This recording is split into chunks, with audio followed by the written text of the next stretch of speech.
So ayan mga kasikap po, kabilaan na silang nag-i-install ng mga sheet pile patungo doon sa ikapito na pier column, no?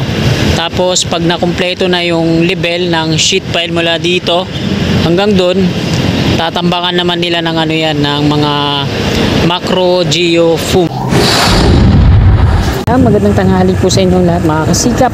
Welcome po sa panibago na naman nating update. At nandito tayo ngayon sa loob ng Bonifacio Naval Station, BNS Navy, at patungo tayo ng Villamor Air Base ngayon. Madadaanan po natin yung NAIA Terminal 3 at syempre sasamantalayan natin yung pagkakataon ng makapag-update po tayo dito. Alright, abante na tayo. Ayan, nakalabas na po tayo ng Bonifacio Naval Station, BNS Navy. Patungo tayo ngayon mga kasikap sa Villamor Air Base. So matadaanan po natin ngayon itong NAIA Terminal 3 Rehabilitation at yung off-ramp na ginagawa po doon. So i-update natin ngayong araw po na Sabado.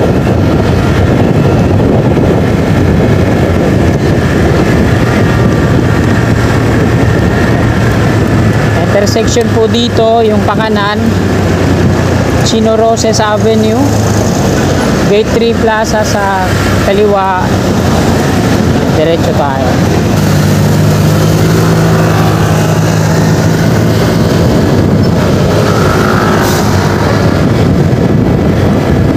Ayan, yung pangaliwa naman dito sa isang intersection, patungong FTI, Bikutan at Taguig.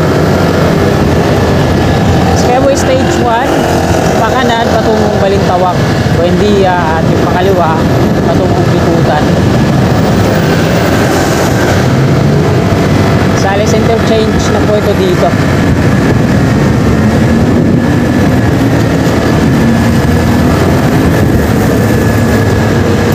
Villamor Golf Course sa kanan.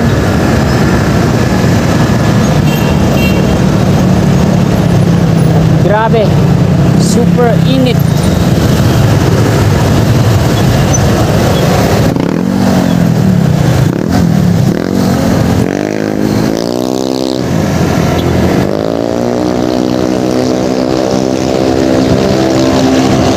Nasa Salis Road na po tayo.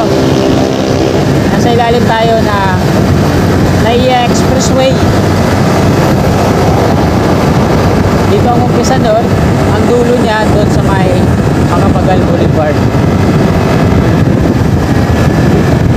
At doon naman sa may Makapagal Boulevard, i-connect naman ang Salex patungong New Manila International Airport.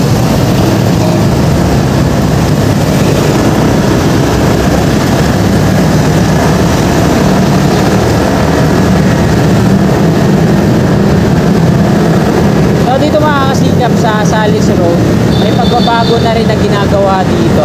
Kaliwa, tinatanggal na nila yung laman ng Center Island. So, hindi natin makita dito kasi dito tayo sa kabila. Pero doon sa kabila, sa kaliwa, patungong Gate 3 ay tinatanggal na yung loob ng ito, yung mga Center Island. Parang gigibain na rin nata. Ayun o, dun sa kaliwa o, yung may mga plastic cone. Ayan, yung may mga plastic cone na yun, sinisira na yung Center Island. Ayan, hanggang dun na yun bago pumasok dito sa ilalim. Build swell din yung gumagawa dyan mga kababayan. Ayun yung mga workers sa dulo, tinatanggal na nila yung yung Center Island, pantay na. Wala na yung ganito. Yung Center Island, wala na dun sa kabila, pinantay na. So, diretso muna tayo dito para may pakita ko naman, may update ko kayo sa ginagawa ko off-ramp dito sa NAIA Terminal 3.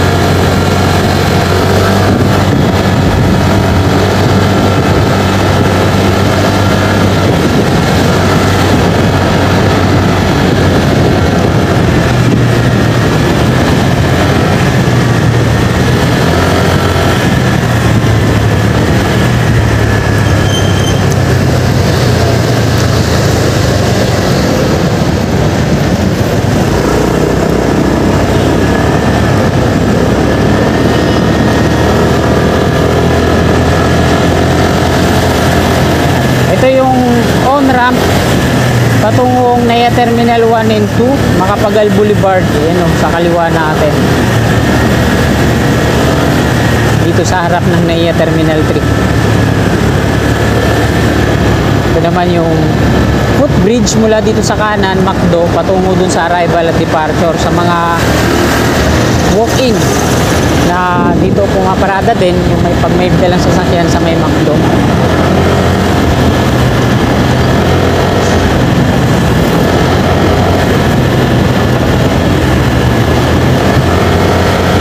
Malapit na tayo, dyan na po sa unahan yung yung mga pier columns ng Opram. Bali, pito yan, yung mga piers dyan.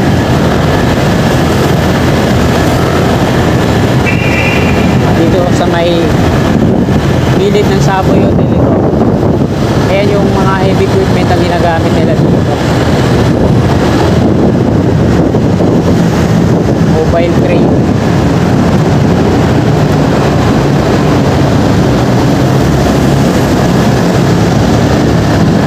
Malapit nang mag-girder installation dito, kompleto na to, may mga pier head na rin, konkreto na.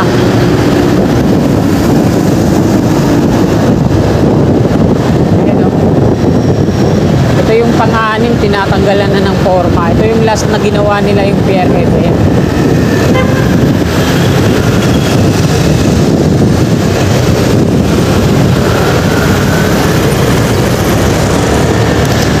So dito tuloy-tuloy pa rin yung paglalagay nila ng sheet pile.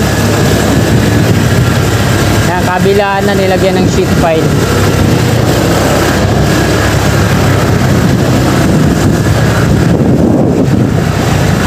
Tapos pupunuin nila ng yan.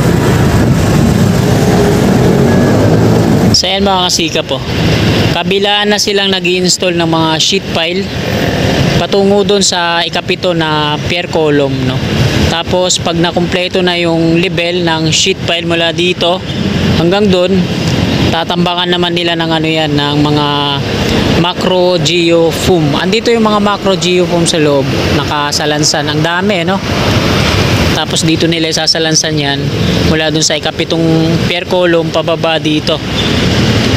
Bali, hindi na sila magdadagdag ng mga buhangin o mga graba o mga panambak para malibel nila hanggang doon yung rampa. So macro geo foam po yung install nila mula doon sa pinakamataas na bahagi pababa dito. Yan.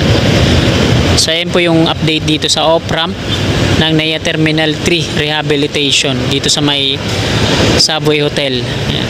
NAIA Expressway ito at ito yung barracks ng Grand Apex. So iikot tayo.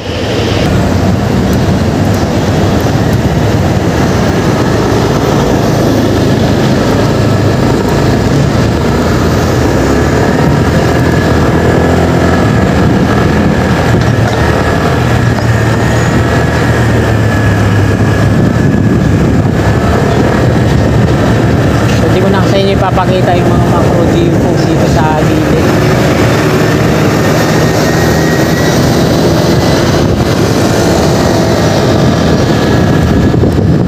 So ito po yung parking na NAIA Terminal 3.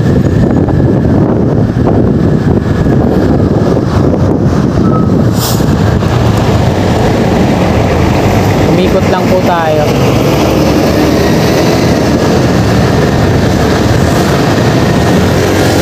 Na yung mga pier column dito.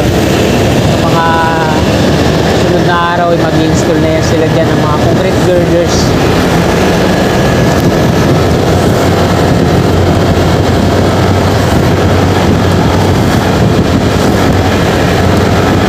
Ayan, araw po ngayon ng Sabado mga kababayan, ika-10 ng Mayo taong 2025. So good luck sa atin sa Lunes, araw po ng halalan.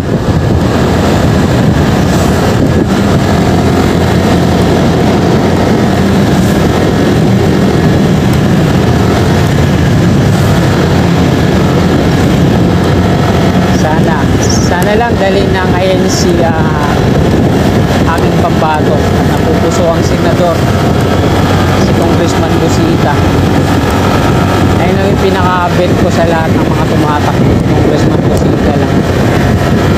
Sana dali ng INC. Pero kung kung hindi mandalhin, wala tayong magagawa. Kailangan natin sumunod sa pamamahala.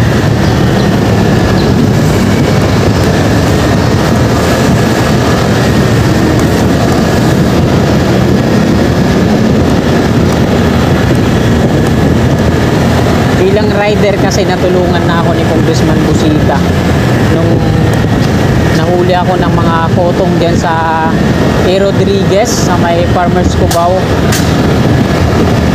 So kung hindi dahil sa tulong ni Congressman Busita, baka nakikilan na ako ng mga yun. Kaya siya yung pinaka-bet ko sa lahat ng mga tumatakbong senador. Good luck, One Rider Party List. Mga rider sa lahat, supportahan natin si Congressman Busita.